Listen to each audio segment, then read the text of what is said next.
Ek hoop dit is oké met julle dat ek vandag weer 'n Engelse boekie lees.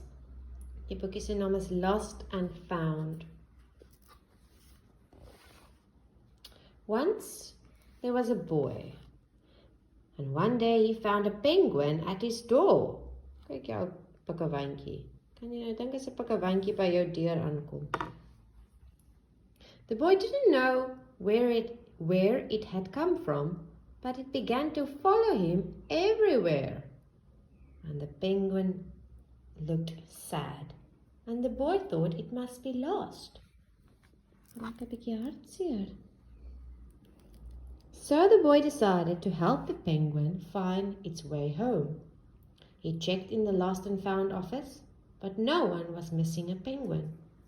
He asked some birds if they knew where the penguin came from, but they ignored him. Some birds are like that. Kyk, hy praat met daai voeltjies, maar hulle ignoreer hom. Het jy met 'n voeltjie gepraat, dan praat die voeltjie nie terug nie. Party voeltjies is so, né?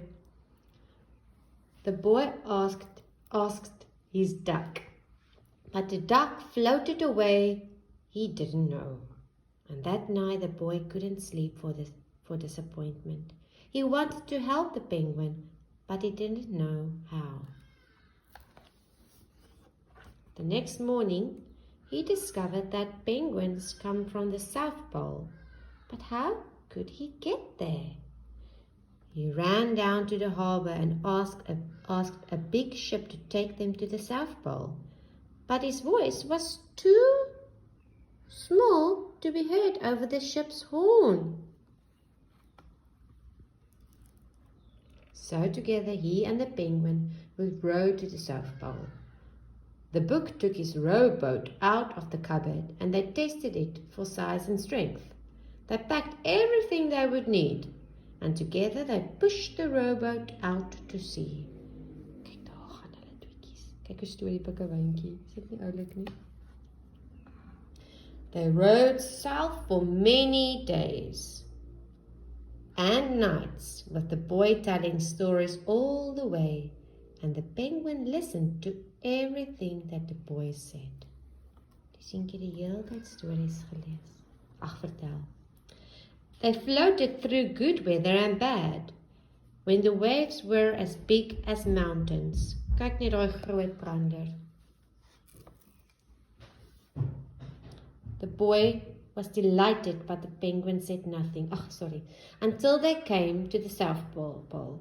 The boy was delighted, but the penguin said nothing. And suddenly, it looked sad again as the boy helped it out of the boat. Kyk, hulle is nou by die Suidpool. Daar is so 'n bordjie wat sê, "Welcome to the South Pole." En daar klim hulle nou uit die boot uit. The boy said goodbye and floated away. But as he looked back, the penguin looked sadder than ever. Pikkewyn is nou weer hartseer. It felt strange to be on his own, and the more he thought, the more he realized he was making a big mistake. The penguin wasn't lost. He was just lonely. Quickly he turned the boat around and headed back to the South Pole as fast as he could. At last he reached the pole again. But where was the penguin? The boy searched and searched. He was nowhere to be found. And sadly the boy set off for home. There was no point telling stories because there was no one to listen except the wind and the waves. But then the boy saw something in the water ahead of him. Closer and closer he got, until he could see the penguin. Kyk net daar, op 'n sambreeltjie wat omgedraai is. Kyk hoe bly is hulle mekaar te sien. Hulle gee vir mekaar 'n drukkie. And so the boy and his friend went home together, talking of wonderful things all the way. Daar is hulle uit die bootjie. Ek hoop julle het die storie geniet. Lekker dag.